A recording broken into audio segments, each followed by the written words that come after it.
Hello and welcome to Verbling.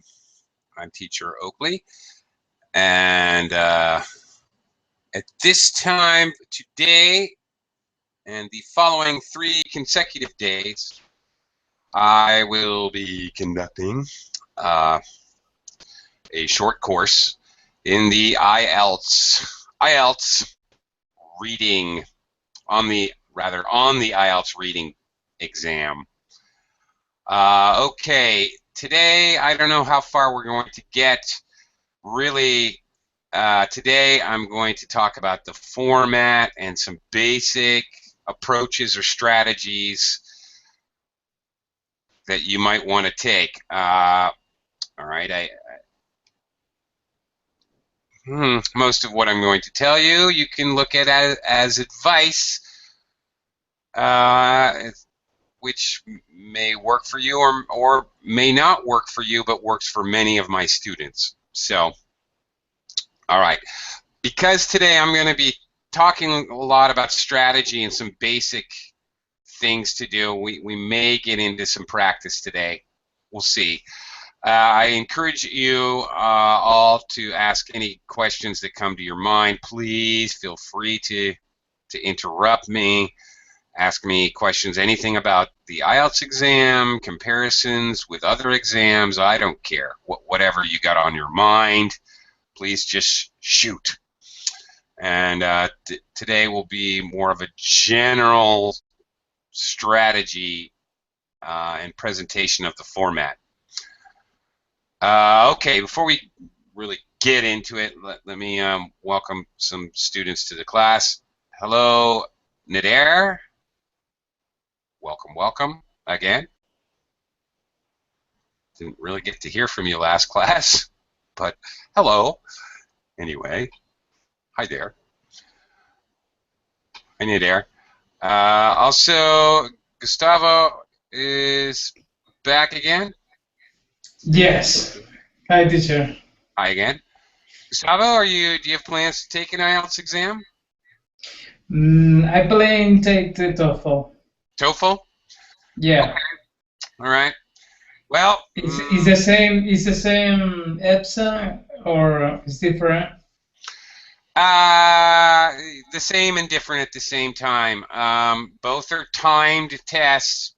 Both have some very similar type questions, but TOEFL has some more summarizing questions, which a different style of summarizing questions.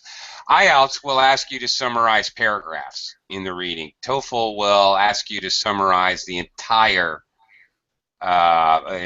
reading passage into like 3 bullet points. Kind of different, but they both have the true, false, not given type questions. They both have fill in the blanks. TOEFL has more vocabulary-oriented questions, which IELTS does not have direct vocabulary questions, but vocabulary and working around vocabulary is crucial on either exam. The basic strategies we're discussing today, however, really are the same. Okay. And I'll try to keep in mind, Gustavo, that you're oriented on the TOEFL exam. So if I think of differences as I'm discussing it today, I'll try to mention them. So thanks. Good, thank you. Let me. Yeah. Ibec. Hi, Ibec. How are you? Again. Hi again. Hi. Good. I forget. Are you planning on taking one of these standardized English exams in the future? I think you told me, but I can't remember. Well, actually, not yet, but maybe further. Okay, maybe further down the road, some point in the future. Okay, let's. All right. Again, any questions whatsoever? Plenty of room in the class for others viewing out there in Verbling. Just come on in and join me, and I'd be more than happy to entertain any and all questions. Okay, let's talk about some basics here. All right, the reading exam for IELTS. The IELTS exams are in 4 parts. which always go, by the way, basically the same order: listening, reading, writing, and speaking. Speaking is usually the last and a separate time, but it could be before. It's possible. But anyway, they go in that order. Reading is sandwiched in the middle. Those three tests you take at the same time. Listening, 30 minutes listening, 10 minutes writing your answers, then a short break, and reading, which will be 1 hour.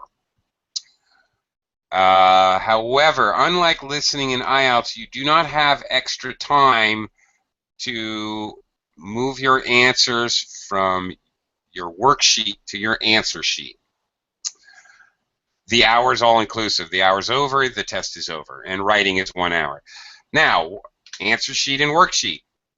You will receive kind of a thick booklet of paper, and it will be paper, with the reading passages and the questions, and then a single sheet of paper in which you need to write down your answers. In reading, you have to work with both at the same time. All right? You don't have any separate time to transfer your answers. Unlike the IELTS listening test, where they give you 10 minutes to transfer your answers from the booklet to the answer sheet. Remember, reading does not do that. IELTS, the IELTS reading exam, there are two types of exams in IELTS. There is the academic exam, and then there's the GT, or general training exam.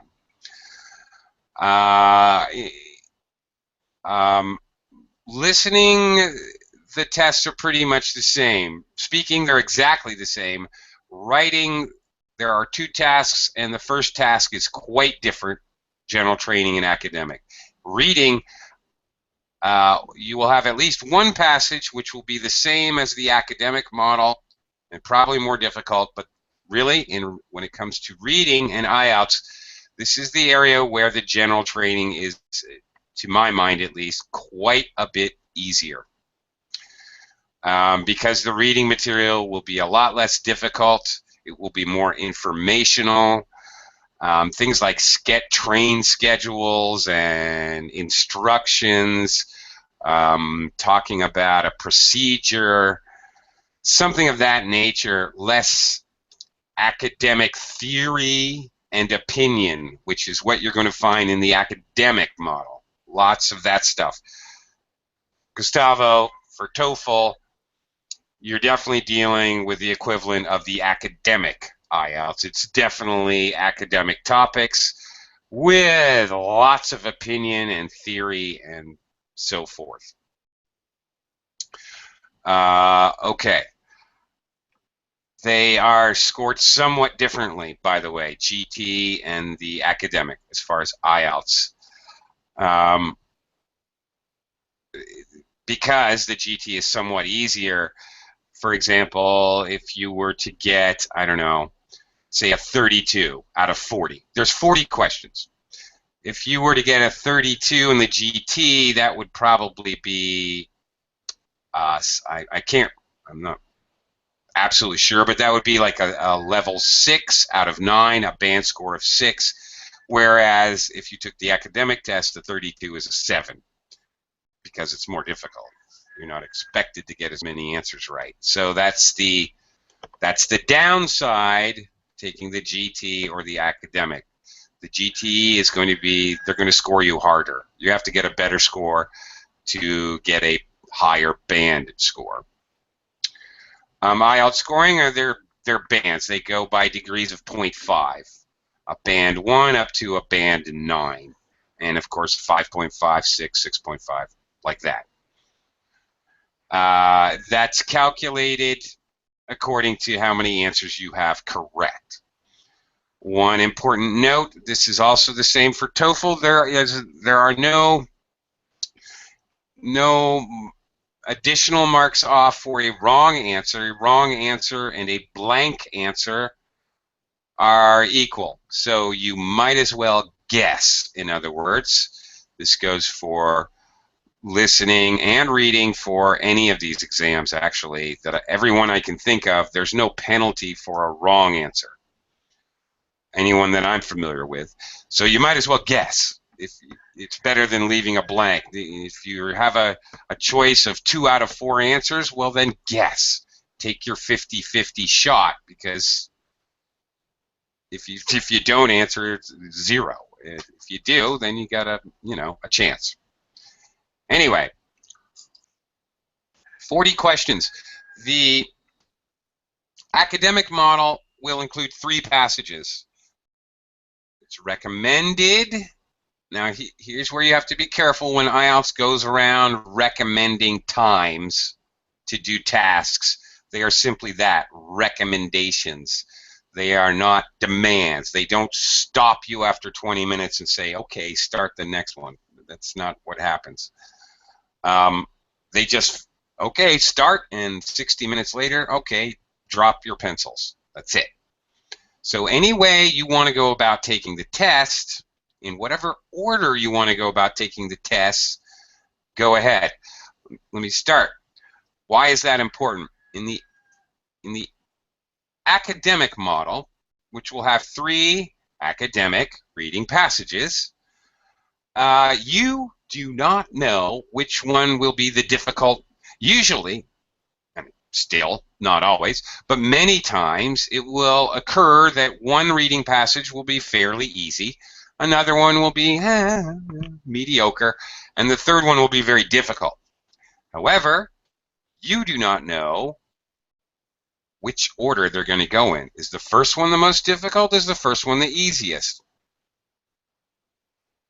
You just don't know. There's no way to know. Gustavo, this is also true in the TOEFL exam. In the TOEFL exam, everything's computerized. IELTS is paper. You're writing your answers down on paper. The TOEFL exam is all computerized. You'll be typing your answers in. However, there's a button in the TOEFL exam so you can always go back and revisit questions you have not answered yet on the exam. Now this is key. So for both IELTS and TOEFL, my first major strategy, a possibility, you may choose not to do this, but you may choose to follow this advice. Particularly if when you practice you have a hard time finishing the test on time. The main enemy is the clock in any of these exams, really. You're fighting the clock. If you're finding it difficult to finish the test on time, you may want to try what's called the 2-pass method. By practicing and studying on your own, you will soon enough, you will figure out what types of questions are difficult for you and which ones are really easy for you. Totally depends on the individual. Are you really good at vocabulary? Do you have a strong vocabulary? You're not so good in vocabulary, but you have a stronger summarization skill, comprehension skills. I can't answer that. That's up to the individuals where their strengths and weaknesses lie. Others really are more logic questions, frankly. What are you good at? I don't know. So one strategy is to go through the entire exam twice. Do all the easy stuff first. The ones you know are easy for you, or the ones you know are less time-consuming. In both TOEFL and IELTS, there are 2 factors here in play. How difficult the question is for you, the types of questions, and their relative difficulty for you as an individual. The other factor, which is less hard to control, is some questions. For example, you'll be faced with questions where you'll have to, the correct answer, choose the answer which is not in the reading passage. So you're not looking for the one thing that is there. You're looking for 3 things that are there, so you can eliminate them, leaving by process of elimination that one that is not there. You can't find something that is not there, so you have to find three things that are. Well, quite obviously, a question that wants you to find the one thing in the passage, or the three things, the one thing that is not in the passage, this type of question, which is not there, it takes 3 times longer. It has to. There's no way around it. So there are, okay, questions of difficulty, also questions of how long, purely logically, how long will this take? Some question types take a lot more time than others. You need experience, you need tons of practice to figure out which ones you do quickly and which ones you do with accuracy. Then, if you're still fighting the clock, you may want to do the 2-pass method. Go through the whole exam twice. So you do all the easy questions you can do quickly, right off the bat, immediately. Get them out of the way. Okay, that's the first major strategy. The GT, I might add, the GT has at least one that really difficult academic passage, which is just like the academic test. But then it will have 3 or 4 other very small reading passages. They're not as long, not as many words. They're clearly demarcated with headings, so much more easy to understand organization. It will be things like a course outline or different tickets for sale at a train station. So really a lot more just finding information in the GT test rather than thinking about the logic of the information. Okay. Any questions? Nope. Okay. All right. Now, next major strategy, I want a possibility, and again, this is something that the individual test takers are going to need to figure out for themselves. Okay, there are two techniques, two opposite ends of the spectrum here, more or less. When you're talking about doing a reading examination, you're talking about 2 different things. These are skimming and scanning. Okay. Gustavo, do you have any idea what skimming means? No, I don't know. It's plan. Correct? Is it plan? Skimming.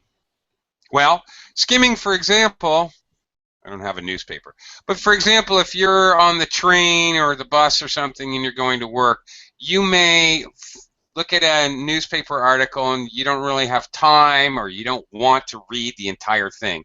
So you look at the beginning to see what the idea is, and then you very quickly go through it to get the general idea of what the news is in this article.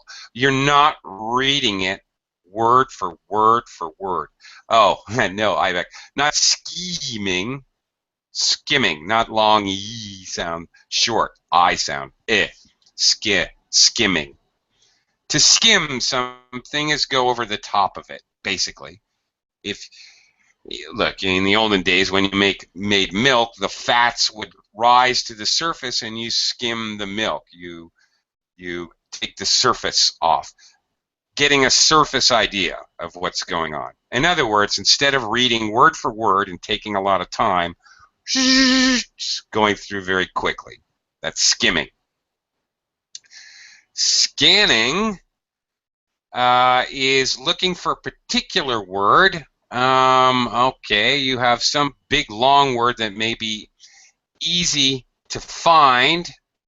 Okay, xylophone. Okay, that word would be easy to pick out. So you scan for that word. You're looking for a word that starts with an X, xylophone. There it is. Because you know your answer contains the word xylophone, so you want to get to your answer right away to confirm your answer. That's scanning, searching for something specific. Skimming is getting the general idea. Okay.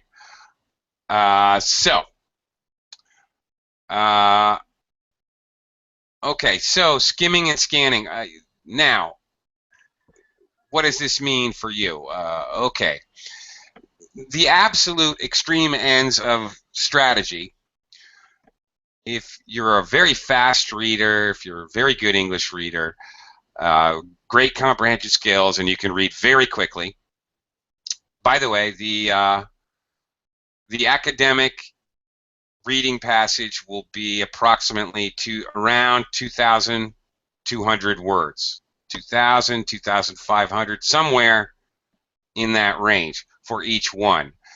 So consider if you're only reading, 100 words per minute, that's going to take you 22 minutes. I mean that's going to take you quite a long time. There's no way you can read the whole thing. That doesn't even make sense for you. Okay, if you're a very fast reader, okay, so the two extremes, you can read the whole thing in depth and then go to the questions. Only if you're at an extremely high level in reading comprehension and reading speed. Or the other extreme, you're a very slow reader. You can ignore the reading passage altogether and go directly to the questions and then simply scan for keywords in the reading passage, that keywords from the questions, which will help you find the information related to the actual question. Those are extremes. For most students I've worked with, what needs to be done is something in between, something in the middle. A combination of skimming and scanning. And the truth is, there are question types. Specifically, there's a question type in Ielts reading called a headings question, which what the question asks you to do is basically give a title or a heading for each and every paragraph. There may be 8 or 9 paragraphs, for example. So just scanning makes no sense at all here. You absolutely have to skim through because you have to understand each and every paragraph. As a unit, what would the title of each paragraph be? So simply scanning makes incredibly no sense here. It just wouldn't work at all. As opposed to another question type, mix and match question type, in which they will ask which information matches perhaps different names of scientists that appear in the passage, different dates. If they're giving a history of canned food, for example, they'll give several dates when landmark important factors happened in the history of canned food. So they may have a mix and match question. On the other hand, what is the point in skimming? Because dates are really easy to pick out. 1812, 1842, 1863, and your answer is going to be close to that. Your answer are what happened on that date. In this case, this makes skimming absolutely pointless and silly to do. All right? So the fact is, a balance of skimming and scanning is going to be the most beneficial. Sometimes you have to do it, sometimes you don't have to do it, and it's a waste of time. It's all about saving time and doing whatever is really truly going to be the fastest to get the answer. That's really what it's all about.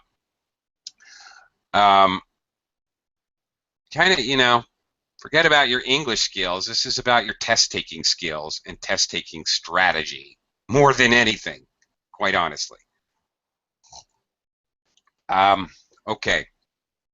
Now, some things to help you out with that, and we're going to be looking in the next 3 days. We're going to be looking at different question types and how the most optimal time-saving methodology to use for each question type. Again, the two-pass method and then skimming and scanning. Another basic strategy which will become immediately obvious to anyone as you're doing these types of questions. Many of them are, well, some of them are mix and match. You have 3, 4, 5, 6 possible statements, and they have to match 7, 8, 9 possible answers. As you knock off those answers, you cross them out. So you eliminate answers you already know are true or you know cannot be true.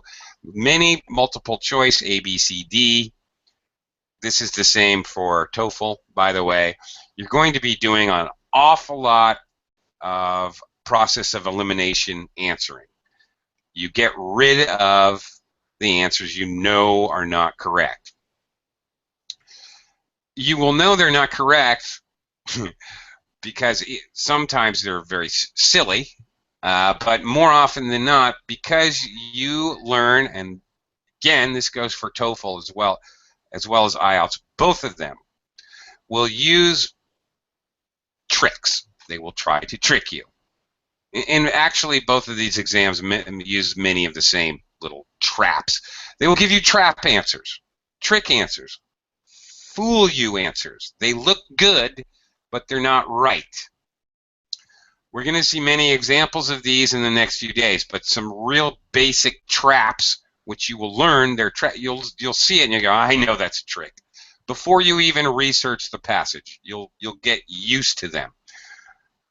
Just a couple as examples. Be very careful in these exams when you see absolutes. Absolute statements, absolute adverbs, never, always, impossible. What they'll do is the answer, your example answer will be something frequently happens. But then you look at the reading passage, and in fact, the reading passage says something seldom happens or occasionally happens. So adverbs of frequency, different in the answer, different in the reading passage. Very common trick in both TOEFL and Ielts. Really common. Another common trick is they will use a word that has two meanings. Okay? For example, the word court. If I'm courting a young lady, that means I'm romantically dating her, basically. But court obviously also means the place where you go with judges and so forth. So they'll use the word in the answer, this vocabulary word with one meaning, but in the reading passage you will see that it uses a different meaning. Also, it will make sense if you read just the possible answer, but it's not what the reading passage says because the reading passage uses this vocabulary word with a different meaning. Also, so these are the kinds of things they do. As well, another common trick, they'll give you half of the answer. Flowers are pollinated by birds and bees, it says in the reading passage, which is true. But your possible answer will say flowers are pollinated by bees. It's incomplete. Another common trick that they do. You will start to recognize, not only will you recognize question types and get used to, all right, this type of question, I need this type of strategy. You must practice a lot and you will recognize the traps and the tricks until you can become very adept, very quick at eliminating the traps, because you'll know what to look for. You'll know when it's a trap When you first start out, you will not recognize them as traps, and you will make a lot more mistakes until you recognize what they're doing. Once you can recognize, your speed will increase a lot. So familiarity with the reading test is extremely important. Having a proper strategy and the familiarity with knowing they do the same stupid things over and over again, frankly. You know, same tricks and traps over and over and over and over again. Same question types. They don't do all. There's not 100 different types of questions. There's like 10, and that's it. So in practicing, you cannot practice topics. That's just insane, as there's an infinite number of topics that are possible. You can practice thinking about strategies for question types and recognizing the traps. Okay. Now, those are the main strategies. Again, any questions? Okay. I want to talk some. Sorry. Yeah. You told us that in TOEFL it's better flat question or guess. If I don't know the answer. Oh, you might as well guess, because there's no additional. A blank answer is as good as a wrong answer. They're the same. So, because so many of the answers are multiple choice, Gustavo, if it's A, B, C, D, you're better off just writing a C than leaving a blank. At least you have 25% chance of guessing, even if you have no idea, right? So I you would might like as to ask, will we practice on next lessons? yeah, we sure will. We might even take a look at what it looks like today. I've been Okay. pretty fast and direct, and you guys didn't have many questions, so I'm kind of burning through my material here. And in the next 3 days, I bet, yeah, that's all we're going to do. We're going to carefully work through one after another after another. I'm going to try to make it so that we get to look at every question type. Yeah, So I saw, and I've booked for all lessons. Okay, cool. Right, and then you guys, for at least the next couple of classes, there's going to be downloadable reading passages and questions. So download them before the class so you can follow along, and you might even want to preview the reading passage before the class to kind of help yourself out. So yeah, thanks, Ibeck, for asking that question. And good, I'm glad you be with me all week. Okay, other basic strategy.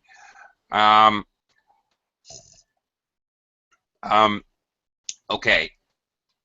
All right. It's where am I? Hang on. Okay. All right. You've got, for the Ielts exam, you've got the reading booklet and the answer sheet. You might as well, you can, and you might as well make notes in your reading booklet. It's paper. You have a pencil. You're allowed to have a pencil. So there's no reason to not make notes, because it will help you out. And anyway, after the exam, they actually just shred your booklet. They destroy it, so no one else can see it. So you can do whatever you want to your reading booklet. So you might as well make notes. You can underline keywords, circle them, draw arrows.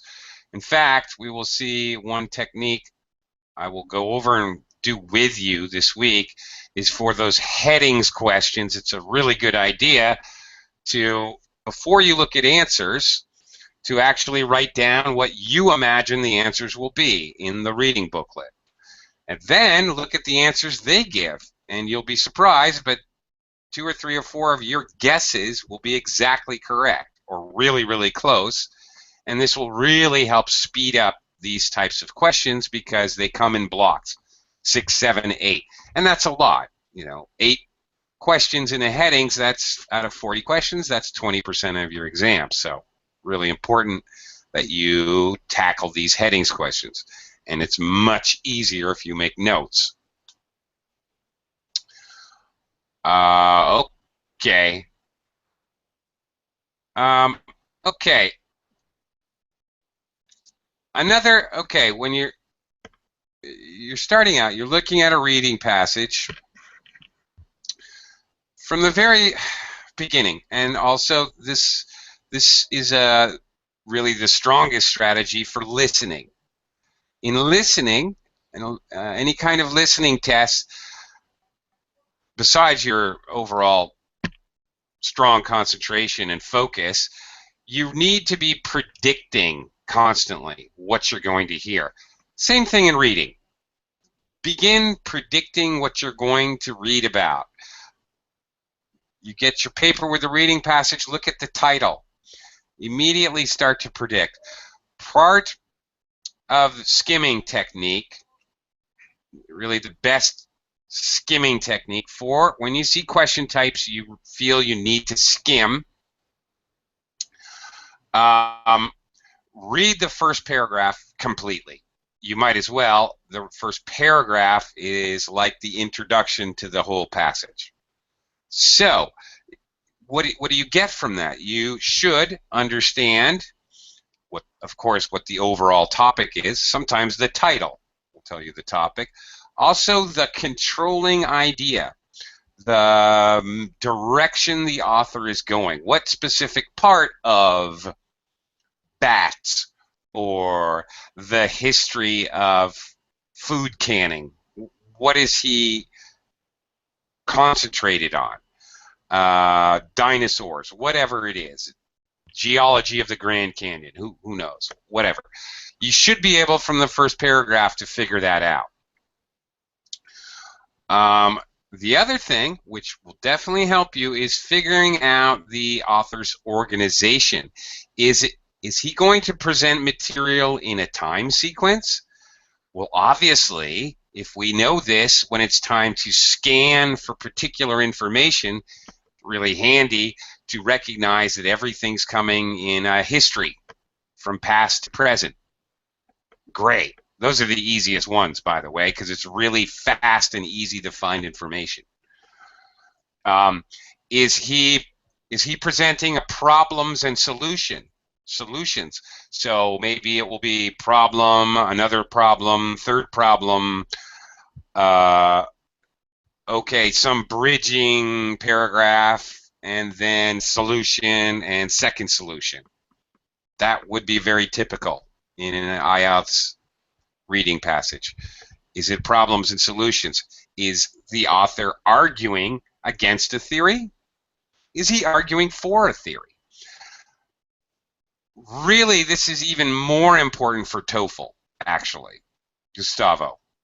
Understanding the author's intentions is really quite crucial in TOEFL because they ask a lot more questions about it. For Ielts, there are seldom questions about it. They do happen, not that often. However, understanding the author's organization is really important for either TOEFL or Ielts because they can help speed up your scanning process. So, really crucial, you know what the author's trying to do for TOEFL. Okay, now back to the skimming thing. All right, read the first paragraph because that's the intro. You should be able to figure out all those things I just talked about. As you're skimming, a good way to skim, for example, you have a headings question and you need to know, you don't want to know, but you have to know what is the central idea of each paragraph. Read the first sentence and then skim the rest. First sentence, skim the rest. First sentence, skim the rest. They can be tricky with the last paragraph. Depends. First sentence and skim it, or read the whole thing if it's a short paragraph, depending on how you're doing with time. Remembering that they can do tricky things in the last paragraph. Always, you're going to have an intro paragraph. Always, for sure, guaranteed, which will introduce everything. Always, you will have the first sentence in each of the supporting paragraphs. The supporting paragraphs will support the first paragraph. Always. Doesn't TOEFL, Ielts, whatever. CAE, that doesn't matter. They're always set up like that because that's how we set up formal academic writing in English. All right, so read that first paragraph, try to predict what everything is, and part of that is building your mental map, understanding how the author presents it. As you skim down, if you just skim down very quick, don't forget to, keywords are when you see things like, there are 3 reasons for this. Great! You know the author's clearly going to present reason 1, reason 2, reason 3. Obviously. This will help you a lot when it comes time to find specific information. So look for these keywords like there are at least 3 points, okay, or scientists disagree. There are 2 main theories for this, and then you see that, and you pretty much know you're going to get 1 paragraph about theory A and 1 paragraph about theory B. You're going to have questions about theory A, theory B, for sure. So a mental map as you skim, really important. Okay. When you're skimming, okay, well, we're going to be doing that. All right, you know what? I'm not even going to mention it because I can show you much easier how to skim and what to be skimming for. But briefly, looking at the first sentence of a supporting paragraph, for example, if you skim down and you see the same word in a different form, noun, verb, adjective, or you see it, different phrases, okay, dehydration, dehydrated, water loss, inability to retain water. Okay, I see it says it 3 different, uses the same word twice in 2 phrases that mean not having water. I can guess this paragraph has to do with dehydration, whatever the first sentence says. So frequently it's very easy. Oh yeah, last thing in the TOEFL exam, Gustavo, they have a clock timer, a countdown timer, which you will see. Again, it's computerized. You have an option to turn that off, but I don't know why anyone would do that. Don't turn that off. You want to know how much time you have to sort of. You want to be kind of keeping an eye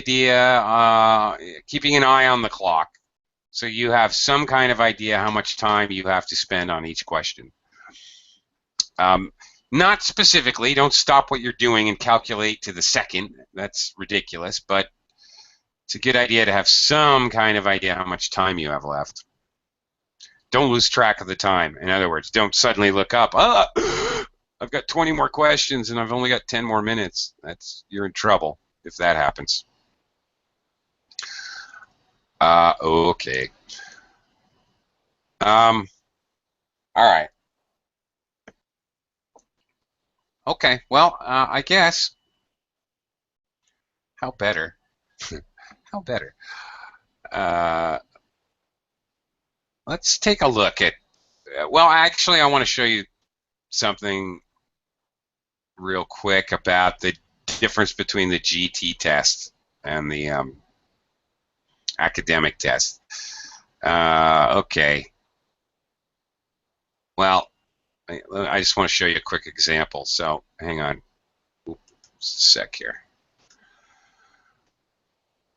By the way, the academic reading passages for Ielts and the academic reading passages for TOEFL are extremely similar as far as the material. The questions are quite different, but the length of the material, type of material, is very, very similar. Okay, this is just a quick example of an academic reading passage. We'll come back to this in a second. I just want to show you basically the length of such a passage. All right, that's pretty much it. I think we got maybe 8 paragraphs. All right, there's some big old words in here. We'll come back to this in a second. Oh, some important points. The questions will come in blocks of questions, like 1 to 5. All right, this is typical. True, false, not given. 5, true, false, not given questions. Believe me, we need to go over strategy for this type of question because, well, because you have to understand the difference. True is easy. If it's there, it's there. False and not given are hard to differentiate. You've got to be able to tell a false answer is really false. Not just not given, not just not there. Okay, there may be diagrams, but again, they come in blocks. Here's another extremely important point. Look at the instructions, as in here, choose no more than 2 words from the passage for each answer. If you write 3 words, your answer's wrong. Okay. You need to be very careful about these instructions, which will be different for each block. You could have the next block of questions say no more than 1 word from the passage. Be very careful about keeping an eye out for these. Make sure you understand it. All right, well, here we go. Another possible question type. Basically, this is kind of like mix and match. All right, they're defining a process. Clearly, in this reading passage, they're going to define an immersion lithography etching process, quite obviously. So I need to know that. Actually, before I look at the reading, I'm going to look at the questions. I'm not even going to look at the reading. I'm going to turn to the questions so I get an idea of what things I'll be looking at. This will help me map. All right, I see something like this.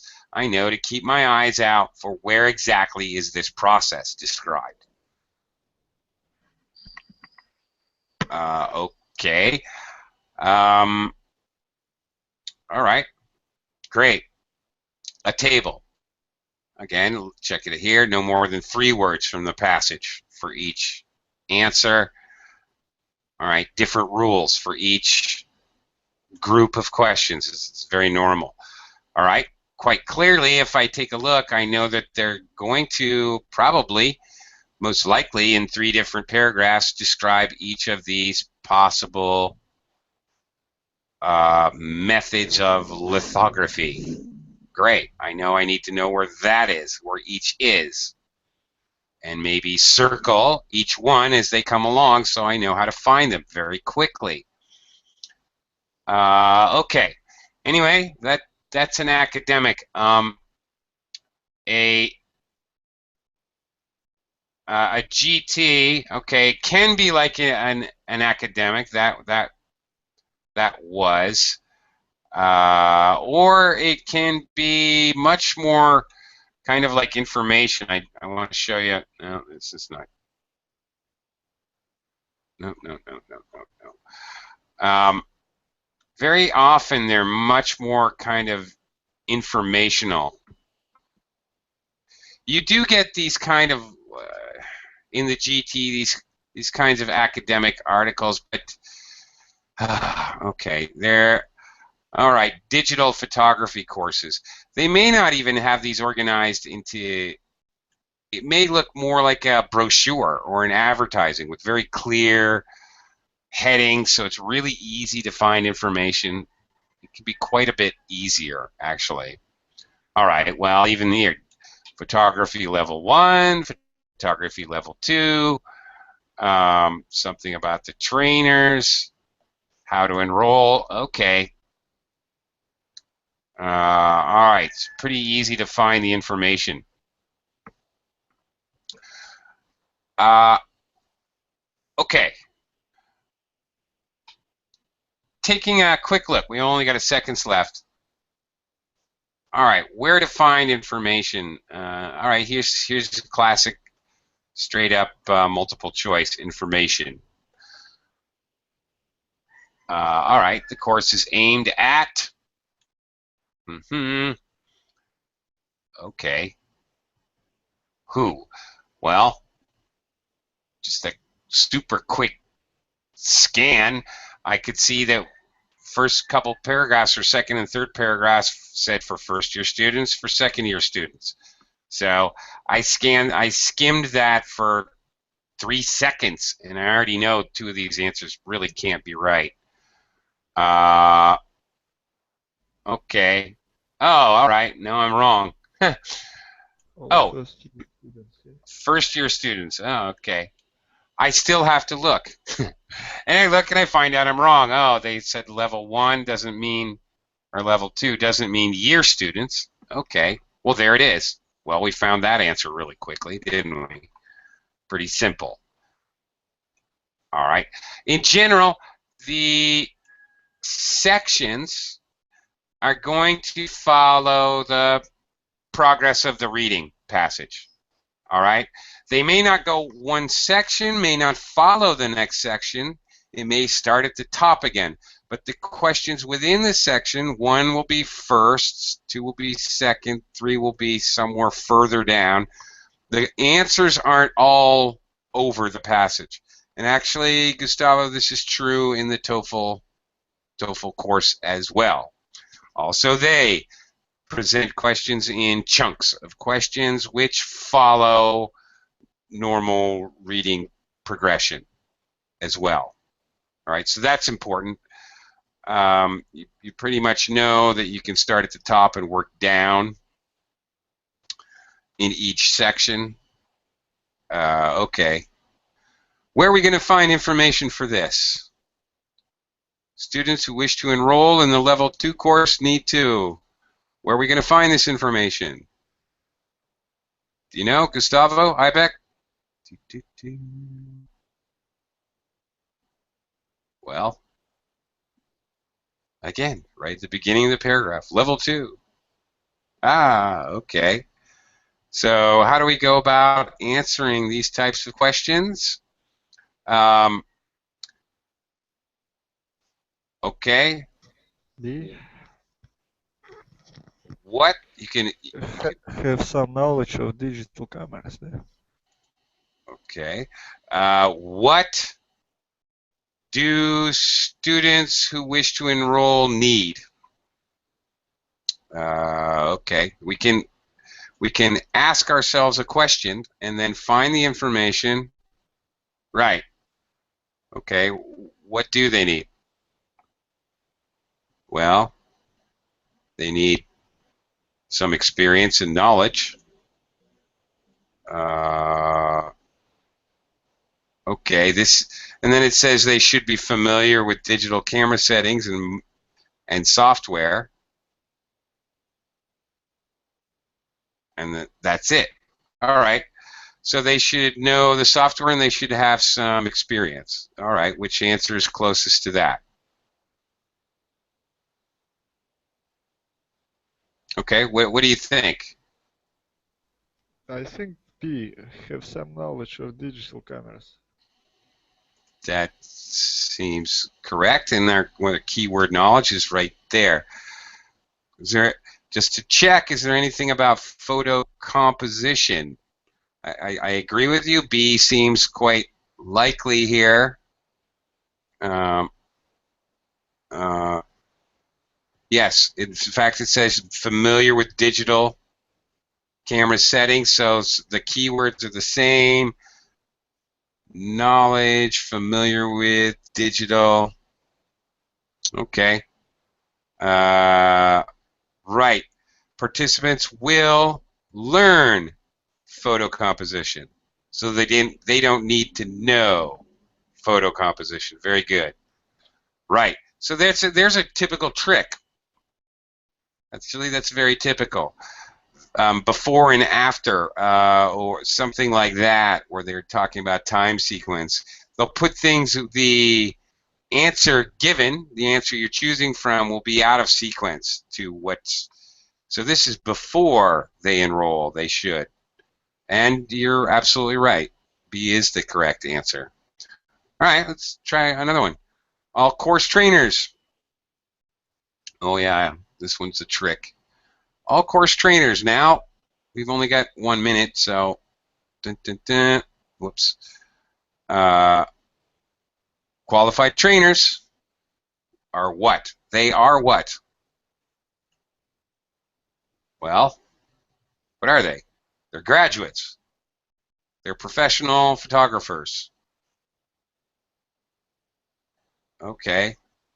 So they are graduates and they are professionals, meaning they get paid for it. Great. Okay. They work full-time in the media industry. All right. Terrific. Not in the university. All right, Nader, you've done this before. No fair. You know how to pick out those pieces of information that try to trick you with, which is actually what you learn when you study this. Right. Because if we see in the answers, teach media studies at the university? No, they graduated from media studies. They all studied at the university. Well, yes, they did. Work full-time at the university? No, they work full-time. They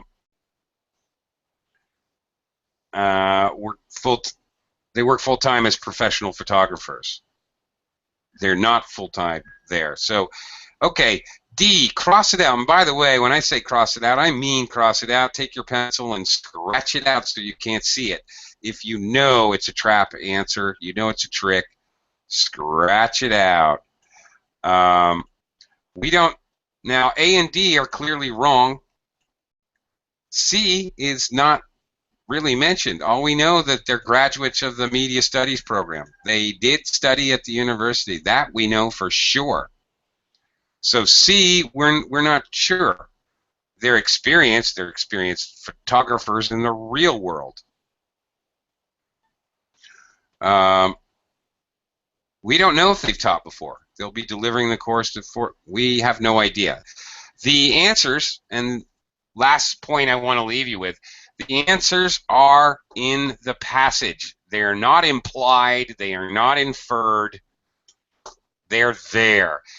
In TOEFL, there are inference questions, but the inference is the tiniest of leaps. It's like the author infers that 2 + 2 equals what?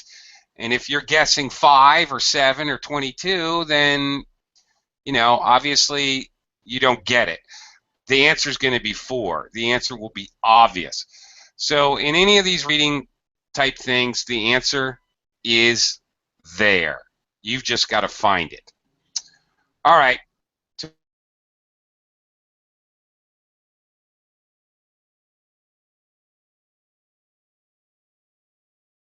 Tomorrow, lots and lots of practice. Thank you, everyone. Tomorrow we'll be doing lots of practice. Kate, I'm sorry you came in the last 2 minutes of class, or minute and a half. I'm way over time. I'm late for my next class. I hope you can join me tomorrow.